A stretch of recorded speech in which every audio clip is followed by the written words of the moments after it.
Which American needs to hear this, but Switzerland is a country.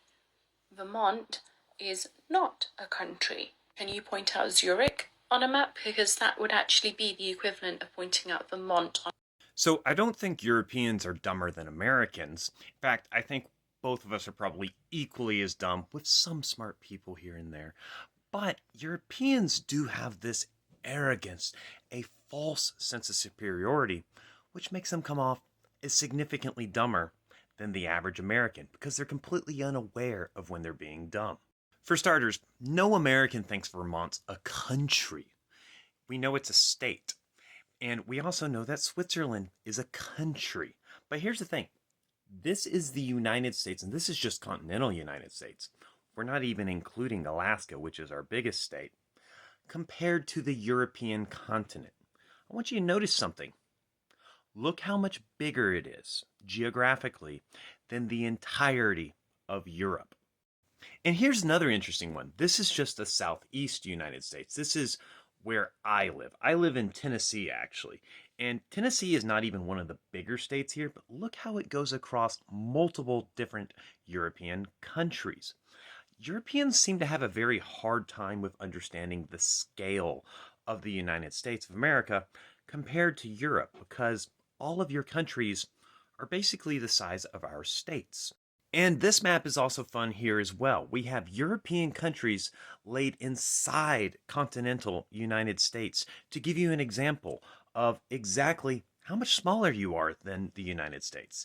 I mean, when you try to say that Americans aren't well traveled, but then you're just traveling to all these countries, that's actually very, very similar to traveling to states in the United States of America.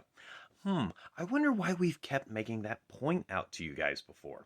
But at the end of the day, you guys have this false sense of superiority of being more cultured, more educated, more sophisticated because you're European. And us stupid Americans don't realize that Europe isn't a country, it's a bunch of countries. No, every American realizes that Europe is not one country. However, Europeans, they like to have this both ways. Whenever it's a good chance to stick it to the Americans, they try to combine each other, just like in my other videos where you tried to combine the European Union versus the United States of America for Olympic gold medals. I wonder why you're a collective when it fits you, but you're a bunch of individual countries when it fits you as well. Which one is it? I mean, you can't really have that both ways. But even then, here's a map of the United States of America with all the states and the capitals and several other cities. All the Europeans saying, well, knowing Vermont and the capital of Vermont is not the same as knowing where Switzerland is and the capital of Switzerland. And here's the thing. Yeah, it actually is equally as difficult.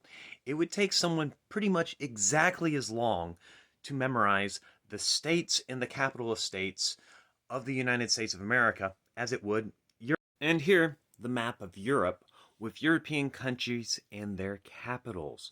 And here's the thing. Yes, there's about 50 countries in Europe. Not all of their capitals are in Europe, actually.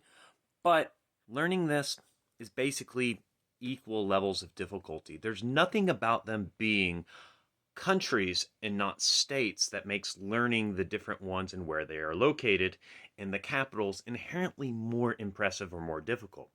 It's more about which one's more useful, because that's what it comes down to at the end of the day. If you're an American, what's going to be more useful for you? Knowing all the countries and capitals and being able to locate them on the map of Europe, or knowing the states and the capitals of those states within the United States of America? Probably the latter. And for a European, the opposite would be true, because those are the different places that you're going to be interacting with and more likely to travel to. Because here's the thing, all of you like to act like you're so well traveled. And while we can debate the cultural differences and all of these different things of Germany versus France versus Switzerland versus Poland, etc., when we compare it to New York, to Texas, to Florida, to California, to Tennessee, to Maine, and Here's the thing. Yeah, in some ways, Europe might be more of a culturally diverse overall as a continent. But here's the thing, the United States of America is way more culturally diverse than literally any country in Europe. And the states, while not individually probably as culturally distinct from each other, regions within the United States, very, very much so, can be as culturally distinct and different as two different European countries. And language is not the only form of cultural diversity. You have foods, you have lifestyles, you have even the climate in the different areas will affect how you live. Someone who lives in Maine is going to have a very, very different lifestyle than someone who lives in Florida, almost entirely because of the weather.